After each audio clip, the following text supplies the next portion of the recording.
This is the Samsung Galaxy S4. This is one of the most anticipated devices of 2013, but Samsung decided to take a different approach to their new flagship this year. Samsung has been dominating the Android space ever since the release of the Samsung Galaxy S2 and 3 and have accumulated millions upon millions of sales all around the world, and their momentum just keeps growing and growing. They decided to take some cues from Apple on this launch though and keep the familiar hardware and differentiate themselves on software. But this makes sense. They're taking the if it ain't broke, then don't fix it approach. But their gamble worked because they shipped 10 million Galaxy S4s in the first 30 days, a company record. This phone helped solidify themselves as the premier Android vendor and ahead of the myriad of other companies that are manufacturing Android devices. So I've been using this device for about a month and a half, enough to definitely know the ins and outs of this device, and it's time for the full review treatment. So what they did was they took their popular Galaxy S3 device and pretty much took that design language and transported it right over to the Galaxy S4. You can see that the home button's still there. They put a little bit of a metal accent on the outside, which is still plastic by the way, and they made it a little bit thinner. But then they put this giant 13 megapixel camera sensor with a lot of software features, and that seems to be the theme of the Galaxy S4. And a lot of people wanted metal on this device, like the HTC One. But there's an advantage of not having metal on the back of this, and it has a removable back cover, which exposes the large 2600 milliamp battery and a SD card slot, a dying breed in the Android industry today. But if you don't like the plastic back, it is a huge global device. You can always just buy a metal back like this on eBay and just replace it. Easy enough. Even though that the hardware looks old, it's new at the same time, and that power placement is awesome on the side. It's very manageable for a 5-inch screen device, and it's very tactile, and your bezels are just so thin, much thinner than the Galaxy S3, and it just feels very, very comfortable in the hand. And it also keeps its familiar button layout, the back, the big home button, and the menu button. So it'll be very familiar to most Android users that have used the Galaxy S3 before, and it makes people feel at home, I think. And this new 5-inch 1080p Super AMOLED HD screen is fantastic. And it's very, very sharp, and it looks very bright, and I love this screen. It's not better than the HTC One for me, but man, is it a pleasure doing everything on this device. And yes, the display is still pentile, but you cannot see it at all. And if somebody tells you they can, unless you're looking at it with a microscope, you really cannot tell. I would not worry about the pentile display on this at all. I think you're going to enjoy it. It's a really good screen. So I think that's enough said. And it's got some extreme viewing angles too, by the way. The other thing that I love about the Galaxy S4 is it comes with Android 4.2.2, which is the most up-to-date Android experience that you can get right now as of the making of this video. So you get a lot of things like the lock screen widgets, and you get some software optimizations, the 2-finger pull down to quick access menus, and this is just great for an OEM to do this because you can't get Android 4.2 right now unless you have a Nexus. So I have to give them lots and lots of props for having 4.2, and it is pretty zippy. So if you're looking for that up-to-date Android experience, then this is going to be the phone for you as the making of this review. Now that being said, a lot of people have complained about the lagginess of the UI on Android 4.2 on this device. And it does run a Qualcomm Snapdragon 600 processor clocked in at 1.9 gigahertz, and it should not be lagging at all because its counterpart, the HTC One, definitely does not lag in my testing for sure. I've run both of these side by side, and I did get an update on AT&T because that's what this device is, and it definitely improved a lot of the lagginess for me. It used to have a lot of redraw issues, but as you can see, it's running pretty quickly. But there you go. You see that? There's some stutters here and there still in the UI, and I really hope that Samsung addresses this issue And I think a lot of these have to do with a lot of the customizations that are on top of TouchWiz, but it's not that bad. It's not as bad as I think people are blowing it up to be. For the most part, it is a very smooth Android experience. So if you're worried about lag in the UI, I wouldn't worry about it too much. Plus, there's going to be some more software updates probably coming from Samsung, so I wouldn't really worry about it. And of course, this being a modern processor, it really just blasts away all the synthetic benchmarks. It does really well on it, so you can watch other videos on that if you want to. And web browsing is also a pleasure. It also comes with the stock Samsung browser, and you can use Chrome as well, but you can see very, very good here. I don't see a lot of problems with it. Sometimes scrolling here can get a little rough, as you can see. Sometimes the responsiveness is kind of crappy, but I think that has a lot to do with also loading times and your network, but it also has to do with a lot of these customizations. It's looking for your eye tracking, it's looking for a lot of that stuff. So I think if you turn a lot of that off, the device just becomes more responsive. Everybody's experience may vary. So usually pinch to zooming and everything is very responsive on this phone. So these are just nitpicking things, but I just wanted to be aware that I think a lot of the software customizations definitely bog this phone down. So if you're having problems, kind of just take those off, and especially S-Voice for your redraw issues. But that's enough about that. So what's cool about the Galaxy S4 is that it does carry over some of the awesome things about the Galaxy Note 2, which also features this multi-view, which I love. And it also features where you can use your finger as the pen. You don't even have to touch the screen and hover over things to get a preview. I mean, this phone has so many features, it's almost mind-blowing. You almost have to ask yourself, what doesn't this phone do?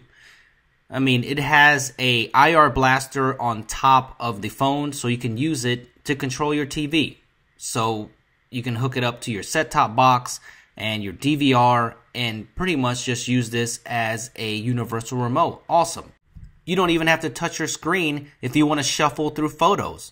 You can just wave your hand right over the sensors and it goes right through them. Good if you have muddy hands or dirty hands.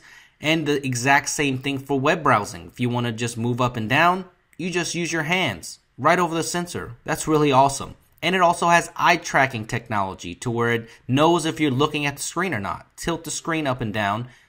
Wow, it's just so many features. It's unbelievable. It even knows if you're watching the video and when you look away. Isn't that crazy? And it'll just stop the video. Watch this.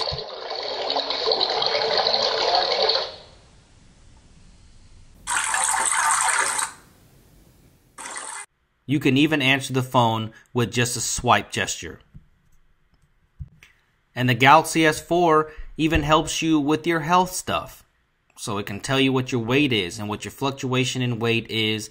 And it even has a hygrometer and barometer in there. So it'll tell you your temperature and humidity.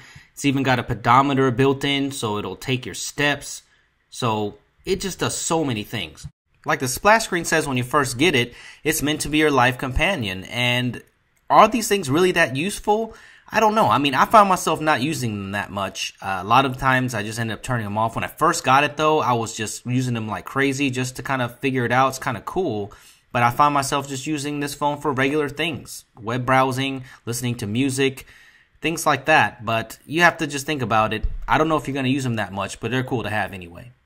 So let's talk about one of the big stars of this phone, and that is the 13 megapixel camera that is on the back. And the international versions use a Sony Exmor RS sensor on the back, but the Snapdragon 601 doesn't. But this new 13 megapixel camera has many, many new features, and it's crazy how many features that there are. And you can see there's beauty phase, best photo, drama, sound and shot, HDR, sports, night eraser. Just a ton, and you can do a separate video on that. And if you really want to see a separate video on that, make sure you check out my YouTube channel for sample shots and different video. But here you can use the front-facing camera, which is awesome, that you can go ahead and record the dual shot. Love that, front and back camera at the same time. Awesome for bloggers, and you can just change the front-facing camera portion of it, move it around, do what you want. And here is an example of the drama shot as you can see, of me moving and jumping. It's a little bit hard to use sometimes if you're not exactly the same distance or the distance that you want it away from the camera, but it works fairly well. And it also takes animated GIFs as well. It's called animated photo, and it does a pretty good job. You can see that the trees are moving in the background when I am still. And this is pretty much how you do it, where when you take it, you can just blur it out with the purple parts and decide which ones stay still and which ones they don't. And it works pretty well, but they're pretty much just animated GIFs. But hey, people love animated GIFs, and this is an example of a sound and shot. This is the new Lumia 521 on T-Mobile that is $150. It basically lets you add sound to still shots, but all the gimmicks aside, the 13 megapixel shooter is an amazing one. Sharp photos, good color replication.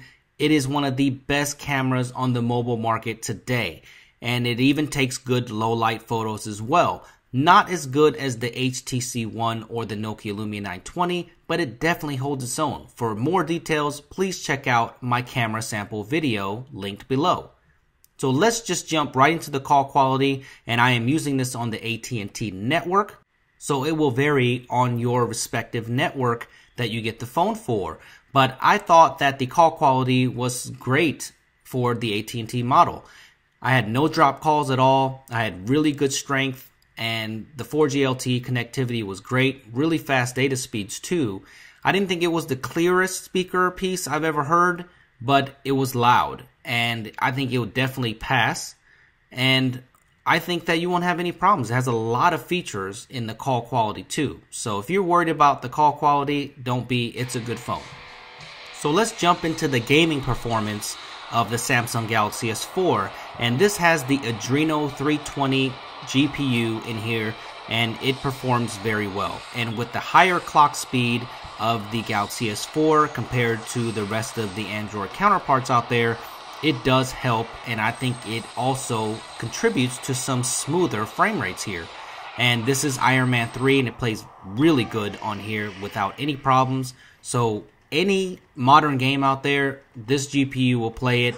You won't have any problems with it. Smooth frame rates, good gaming performance all around. And if you're afraid of the gaming performance versus the Exynos version that's out there, the octa-core version, yeah, that one might perform a little bit better from what I've seen, but I wouldn't worry about it at all. It'll play any modern game that's out there. As almost any other Samsung phone I've ever had, the GPS performance is great. I've had no problems at all with the GPS lock. It locks really fast. I love using this thing for navigation, accurate, and the big screen, lovely. So let's jump into a lot of things that people are concerned about, and that is the battery life. It has a 2600 milliamp battery, and I think this battery performs good. And for normal people on normal day use, I think you'll be able to get through a full day without problems. The screen is what sucks up all the battery on this phone, and you know that from any large screen 1080p device, the screen's gonna suck up the battery. So I found myself just putting on auto or just adjusting the brightness a little bit to kick me out through the day. I was able to get through at least 10 hours of my day on moderate to heavy use. So if that's an indication at all, I found this to be a little bit better than the HTC One. I was able to get about an hour or an hour and a half better than the HTC One. But you don't really have to worry about battery here because you can just carry an extra battery on you. And you just replace it, put on the back, and you're on your way. So battery life, not really an issue here at all. So the Galaxy S4 overall is an amazing phone. And I think that if you're going to sign a 2-year contract, then the S4 will be a great choice for you. And I give it a thumbs up all the way because you know that Samsung has a pretty decent track of updating their devices, and I think for a 2-year contract you'll probably get another update on Android. So whenever Keyline Pi decides to come out, then you know that the S4 will probably get it, since the S3 is getting a lot of features that the S4 already has. But if you're looking for a metal build in a phone, then you're not going to want to go for this device. Go for the One or another device. But if you're looking for the most universal Android experience with a lot of developer support, lots of heavy software customizations that has a lot of cool and wow factors. You want to show your phone off, you want to have the most brand new phone out there that does a whole bunch of things, then I would definitely get this phone. It has a really good 1080p display, the best AMOLED screen that they've ever put out. Very good touch sensitivity on the screen. It's got an amazing 13 megapixel camera on it. And it has a familiar layout to it. Android 4.2.2 also right out of the box. So I think this is a really good phone for you to get out, and especially if you want to sign a 2-year contract, I think that this one will be the phone for you. So what do you guys think? The Galaxy S4? If you want to watch any more videos on these phones and comparisons of the S4, please subscribe to my channel today. Do not miss another video. Follow me on Twitter at Super Scientific. So hit the like button like crazy, and thank you for watching this video, and I hope to see you in the next video.